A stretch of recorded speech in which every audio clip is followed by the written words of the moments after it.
குரு வணக்கங்கள். வாழ்க வளமுடன். அக்ஷரா அண்ணாமலை நேயர்களுக்கு எனது அன்பு வணக்கங்கள். நான் உங்கள் டிஎன்ஏ பிரசன்னம் மற்றும் வேத ஜோதிடர் சுப்ரஜா சுரேஷ்குமார். இன்னைக்கு நம்ம எதை பத்தி பார்க்க போறோம் அப்படின்னா, பிப்ரவரி மாத பலன்கள். ஒவ்வொரு மாதமும் கிரகங்கள் மாறிக்கிட்டே இருக்கும்.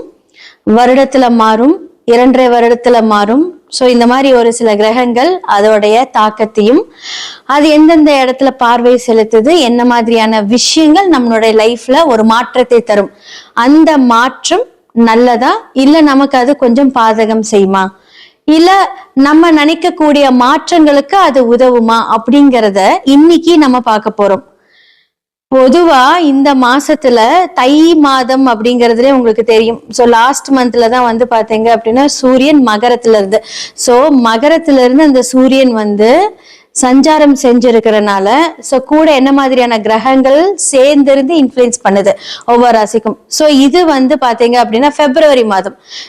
எப்பவுமே வந்து பாத்தீங்கன்னா நம்மளோட இங்கிலீஷ்ல வந்து பாத்தீங்க அப்படின்னா நம்ம 1 இருந்து 30 or 31 நம்ம வந்து இது பண்ணுவோம். இப்ப தமிழ் மாதத்துல வந்து மிட் ஆஃப் த மந்த்ல இருந்து தான் நம்ம கால்குலேட் பண்ணுவோம். சோ அந்த வகையில சோ சூரியன் வந்து மகரத்திலிருந்து ஸ்டார்ட் ஆகுது. சோ மகரத்துல என்ன மாதிரியான கிரகங்கள் இப்ப கோச்சாரத்துல இருக்கு அப்படின்னா, சூரியன், புதன், சுக்கிரன், செவ்வாய் இந்த இடத்துல உச்சமா இருக்கு. அப்படிங்கிற பட்சத்துல வந்து இந்த கிரகங்கள் எந்தெந்த டேட்ல அடுத்தடுத்த வீடுகளுக்கு போகுது அப்படிங்கறதையும் நம்ம பார்க்க போறோம். அதே மாதிரி காலபுருஷனுடைய 12ஆம் வீட்டுல சனி இருக்காங்க. காலபுருஷனுடைய 3ஆம் இடத்துல குரு வக்ரமா இருக்காரு. 5ஆம் இடத்துல கேது, 11ஆம் இடத்துல ராகு. சோ இதெல்லாமே நமக்கு தெரியும். சோ இப்போ ஒவ்வொரு ராசிக்கும் வந்து ஒவ்வொரு கிரகங்கள் எந்த இடத்துல இருந்து இந்த மாற்றம் வந்து, சோ பிப்ரவரி 4ஆம் தேதி புதன் ராகுவோட இணைகிறார். சோ பிப்ரவரி 6ஆம் தேதி சுக்கிரன் வந்து ராகுவோட பயிற்சி ஆகிறார். அடுத்ததா வந்து பிப்ரவரி 12க்கு மேல சூரியன் ராகுவோட இணைகிறார். பிப்ரவரி 24க்கு மேல செவ்வாய் ராகு. சோ மகரத்துல இருந்து கும்பத்துக்கு இவங்க எல்லாம் வந்து திரும்பவும் ராகுவோட இணைகிறாங்க. சோ என்ன மாதிரியான விஷயங்கள், தாக்கங்கள் எல்லாம் நடக்குது அப்படிங்கறத இந்த பிப்ரவரி மாத பலன்களை பார்க்கலாம். மிதுன ராசி மற்றும் லக்னக்காரர்களுடைய பிப்ரவரி மந்தோட பலன்களை பத்தி தான் நம்ம பார்க்க போறோம். ஸோ லக்னத்திலே வந்து குரு அமைஞ்சிருக்காரு. ஸோ அப்படிங்கிற பட்சத்துல அவங்களுக்கு நரம்பு தளர்ச்சி அண்ட் கொஞ்சம் ஹெல்த் இஷ்யூஸை கொடுப்பாரு. 7க்கும் 10க்கும் உரிய குரு வந்து இப்போ அந்த லக்னத்திலே வக்ரமாய் இருக்கிறதுனால, ஸோ 7ஆம் இடம் என்ன டைரக்டா வக்ர குரு பார்வை சமசப்த பார்வையா பார்க்கறதுனால கணவன்மார்களோட உங்களோட பார்ட்னர்ஸோட கொஞ்சம் பிரச்சனையை தவிர்த்து இருக்கிறது ரொம்ப நல்லது. ஸோ 10ஆம் இடம் அப்படிங்கிறது உங்களோட தொழில் ஸ்தானம் இப்போ கொஞ்சம் பிரேக் த்ரூ ஆகும். ஏன்னா பிகாஸ் என்னன்னா வக்ரமாயிருக்காரு இல்லைங்களா. ஸோ இந்த மாதிரியான விஷயங்களை வந்து நீங்க சரி செய்துக்கிட்டு கொஞ்சம் பொறுமையா இருந்துட்டு எந்த ஒரு இன்வெஸ்ட்மெண்ட்டும் இப்ப பண்ணாம இருக்கிறது ரொம்ப நல்லது. ஸோ 3ஆம் இடத்துல சூரியனோட வீட்டுல கேது இருக்கும்போது உங்களுடைய முயற்சிகளை சில தாமதங்கள், பிரச்சனைகள் கொஞ்சம் ஏற்படும். ஆனா இந்த ஒரு ஜூனுக்கு அப்புறமா உங்களுக்கு எல்லாமே சூப்பரா இருக்க போகுது.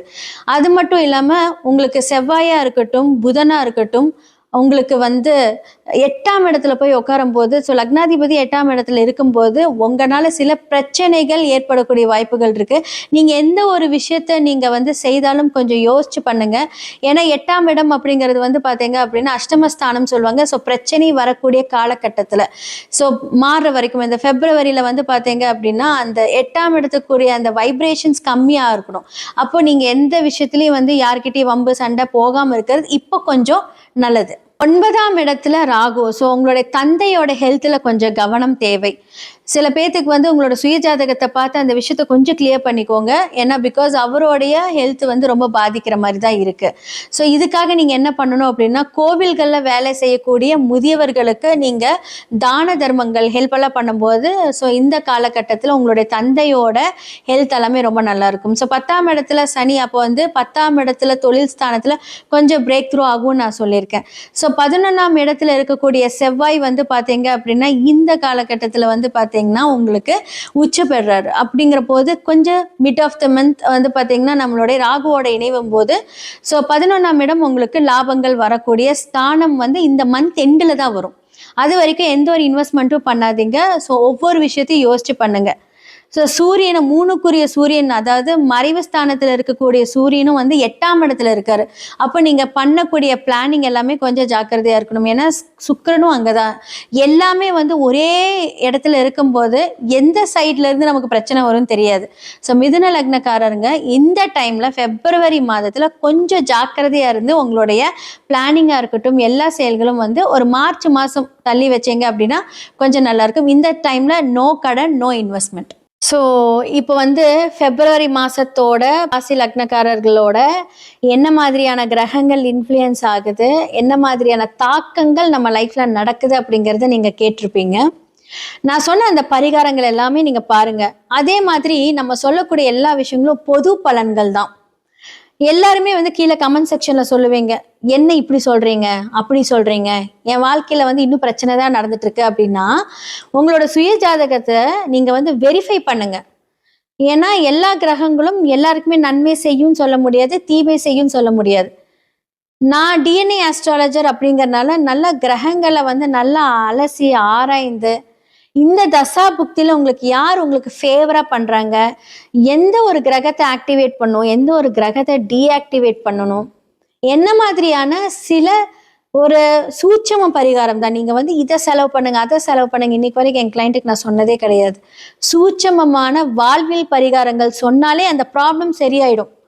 நிறைய பேர் சொல்லுவாங்க, நானும் கேள்விப்பட்டிருக்கேன், நிறைய இடத்துல சொல்லி கேள்விப்பட்டிருக்கேன், எத்தனை கோவில் போனாலுமே எனக்கு எதுவுமே சரியாகலை, எதை தான் நம்புறதுன்னே எனக்கு தெரியல அப்படிங்கிறத ஃப்ரஸ்ட்ரேஷன் மைண்ட்ல இருப்பாங்க.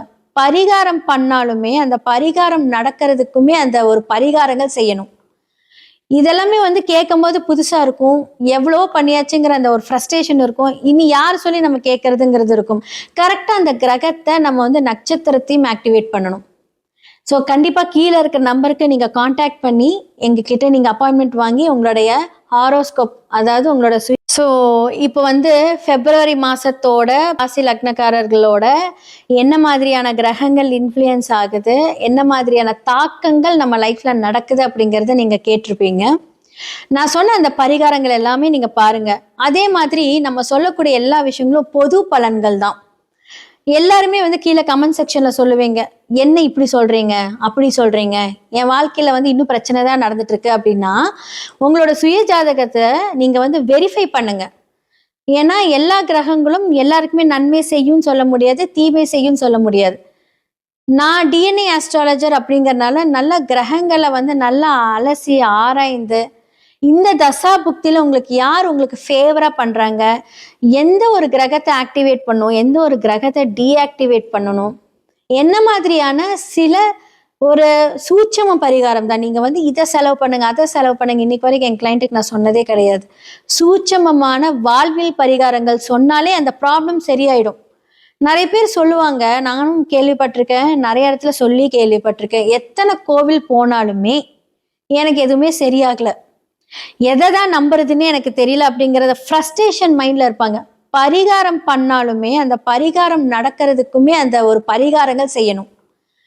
இதெல்லாமே வந்து கேட்கும் போது புதுசா இருக்கும், எவ்வளோ பண்ணியாச்சுங்கிற அந்த ஒரு ஃப்ரஸ்ட்ரேஷன் இருக்கும், இனி யார் சொல்லி நம்ம கேட்கறதுங்கிறது இருக்கும். கரெக்டாக அந்த கிரகத்தை நம்ம வந்து நட்சத்திரத்தையும் ஆக்டிவேட் பண்ணணும். ஸோ கண்டிப்பாக கீழே இருக்கிற நம்பருக்கு நீங்கள் காண்டாக்ட் பண்ணி எங்ககிட்ட நீங்கள் அப்பாயின்மெண்ட் வாங்கி உங்களுடைய ஹாரோஸ்கோப், அதாவது உங்களோட சுய ஜாதகத்தை நீங்கள் வெரிஃபை பண்ணுங்கள்.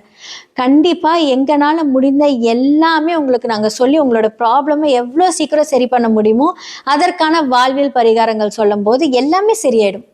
அதே மாதிரி எல்லாமே நிர்ணயிப்பது நம்மளுடைய கடவுள், நம்மளுடைய விதிகள் தான். முடிஞ்ச அளவுக்கு வந்து பார்த்தீங்க அப்படின்னா அந்த விதியை மதியால் வென்று நம்மளுடைய பிரச்சனைகளை சரி பண்ணுவோம். ஸோ இந்த மாதிரி எல்லாம் பரிகாரங்கள் பண்ணுங்க, எல்லாத்துக்குமே நான் சொல்லியிருக்கேன், இதெல்லாம் நீங்க ஃபாலோ பண்ணுங்க. நன்றி, வணக்கம். வணக்கம். நான் உங்கள் அன்பான சயின்டிஃபிக் வேதிக் அஸ்ட்ராலஜர் அஸ்ட்ரோ அரஞ்சி பேசுகிறேன். நல்லது நினைப்போம், நல்லதே நடக்கும். இப்போ இந்த வீடியோவில் நம்ம என்ன பார்க்க போறோம்னா, மிதுன ராசிக்காரர்களுக்கு பிப்ரவரி 2026 எத்தகைய ஒரு மாதமாக இருக்க போகுதுங்கிறது நம்ம அறிவியல் சார்ந்த முறையில் எதையும் மிகைப்படுத்தாமல் உள்ளது உள்ளவாறு மூட நம்பிக்கைக்குள்ள போகாமல், பரிகாரங்கள் அது மாதிரி விஷயத்துக்கு போகாமல் நம்ம பார்க்க போகிறோம்.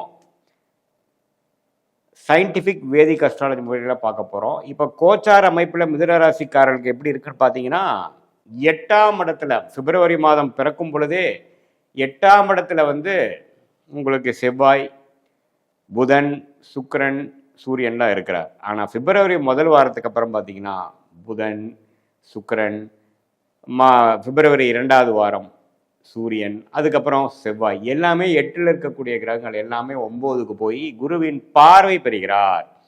ஸோ கடந்த ஜனவரி 20ஆம் தேதியிலிருந்து உங்களுக்கு சில சில ஒரு தயக்கங்கள், வாழ்க்கையில் சில இடைஞ்சல்கள், சில ஸ்ட்ரெஸ் எல்லாம் உங்களுக்கு வர மாதிரி இருந்திருந்தா பிப்ரவரி ஃபர்ஸ்ட் வீக் முடிஞ்சதுக்கப்புறம் படிப்படியாக இன்னும் கொஞ்சம் ஸ்மூத்தாக, இன்னும் கொஞ்சம் டெவலப்மெண்ட் ஓரியன்டாக, இதுவரை உங்களை உபாதைகள், கொஞ்சம் உடம்பு உபாதைகள், மன ஸ்ட்ரெஸ், மென்டலாக கொஞ்சம் நாட் ஆல்ரைட்டுங்கிற மாதிரி சில விஷயங்கள், கொஞ்சம் ட்ராவலிங்கில் ஆகி டயர்ட் ஆகுறது.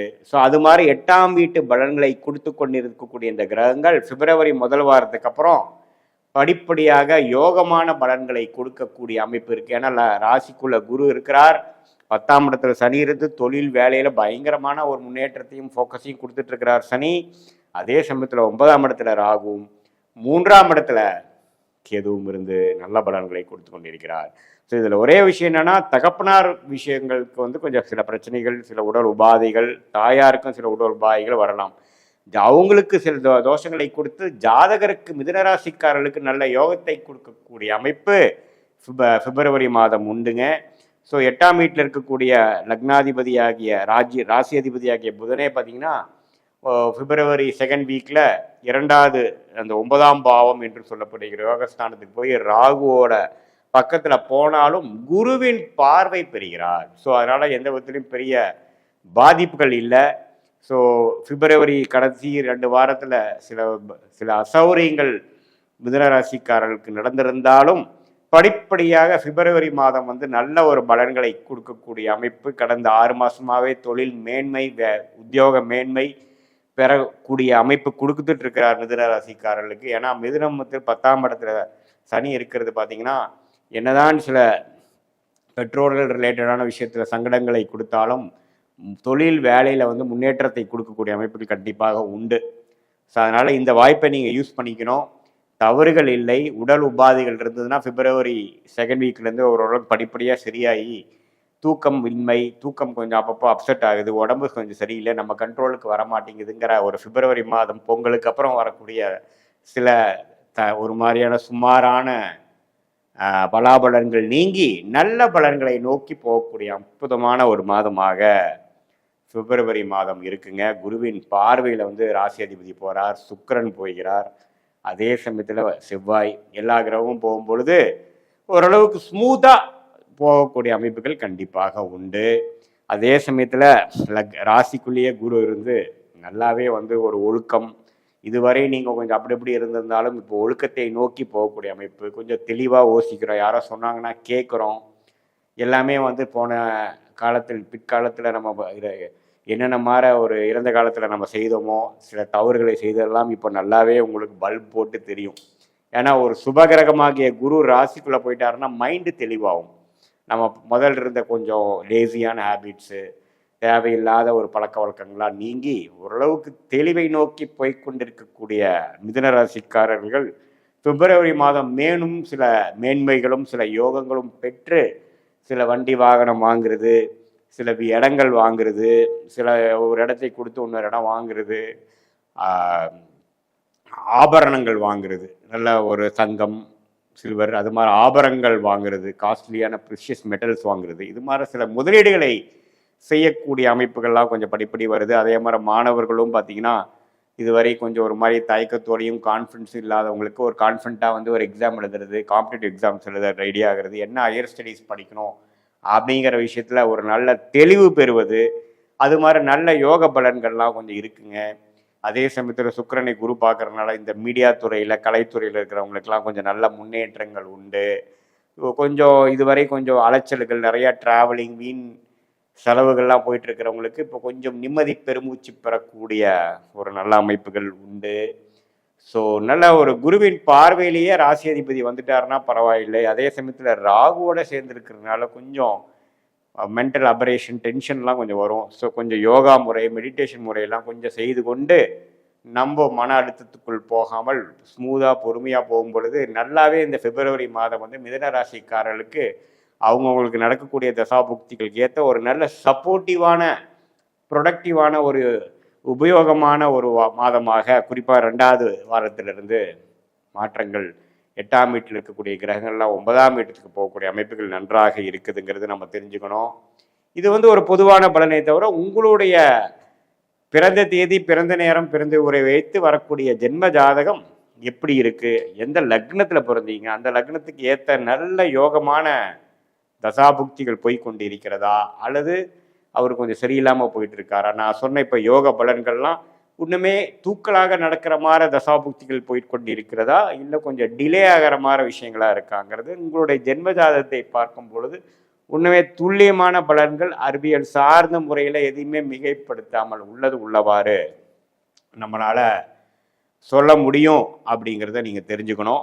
அதுக்கு பார்த்தீங்கன்னா உங்களுடைய date of birth, time of birth, place of birth வேணும். நீங்கள் எந்த லக்னத்தில் பிறந்தீங்க அதை வைத்து எந்தெந்த கிரகங்கள் எது மாதிரி அமைப்பு உங்கள் ஜாதகத்தில் இருக்குது, என்ன தசைகள் போகுதுங்கிற வைத்து இப்போ நம்ம பேசின கோச்சார அமைப்பையும் ஒரு சேர்த்து வைத்து நாம் பார்க்கும் பொழுது எது மாதிரி அமைப்புகள் போய்கொண்டு இருக்கிறது, எந்த நேரத்தில் எது செய்யலாம், கல்யாணம் செய்வதற்கு எந்த நேரம், ஏர்லி மேரேஜா, லேட் மேரேஜா, நமக்கு காதல் திருமணமா, அரேஞ்ச் மேரேஜா, அதே சமயத்தில் குழந்தைகள் பேர் எப்போ, வெளிநாடு வாய்ப்புகள் எப்போ, நம்மளோட பிராப்தங்கள் எப்படி இருக்குது, தொழிலா, வேலையா, உடல்நல கோளாறு எப்போ சரியாகும், எப்போ நம்ம நமக்கு நடக்கக்கூடிய போஸ்டிங் கிடைக்கும், சேஞ்சஸ் கிடைக்கும், எப்போ நம்ம முன்னேற்ற பாதைக்குள்ளே போவோம், எப்போ கடனை அடைப்போம், அது மாதிரி ஒரு விஷயங்கள்லாம் நம்மளுடைய தசா புக்தி அந்தரம் சூக்ஷமும் பிரகாரம் எந்தெந்த கிரகங்கள் எந்தெந்த பாவத்தில் இருக்குது, எந்தெந்த நட்சத்திரத்தில் இருக்குது, எந்த ஆதிபத்தியம் எப்போ செய்ய போகுதுங்கிறதெல்லாம் துல்லியமாக அறிவியல் சார்ந்த முறையில் சயின்டிஃபிக் வேதிக் அஸ்ட்ராலஜி முறையில் நம்ம பார்த்து மாதபலனாகிய கோச்சார் அமைப்பையும் தசாபுக்தி அமைப்பும் ஒருங்கிணைத்து பார்க்கும் பொழுது எந்த நேரத்தில் எது செய்யலாம், நம்மளுடைய டைம்லைன்ஸ் என்ன, நம்மளுடைய பிராப்தம் என்ன, நம்ம கர்மா என்ன சொல்லுது, எது மாதிரி விஷயங்கள் நமக்கு நடக்கக்கூடியதாக காத்து கொண்டிருக்கிறது, எது மாதிரி விஷயங்கள் நமக்கு நடப்பதற்கு வாய்ப்பு இல்லாமல் இருக்கிறது, எதை நோக்கி நம்ம போனால் எளிதில் வெற்றி பெறலாம், எதை நோக்கி நம்ம போனால் வாழ்க்கையில் நம்ம கஷ்டப்படணும், எந்த தொழில் நமக்கு நல்லா இருக்குது, எது மாதிரி ஒரு துறை நமக்கு மேன்மையாக இருக்குங்கிறதெல்லாம் தெரிந்து கொண்டு வாழ்க்கையில் தேவையற்ற பண விரயங்கள் அலைச்சல்கள்லாம் படாமல் எதிர்நீச்சல் போடாமல் நம்மளுடைய கர்மாவுக்கு பிரகாரம் நம்ம வாழ்க்கையை அமைச்சு கொண்டு வேணால் வாழ்க்கையில் எளிதில் வெற்றி பெற முடியும் என்று சொல்ல விரும்புகிறேன். மீண்டும் மற்றொரு காணொலியில் சந்திப்போம். நன்றி, வணக்கம்.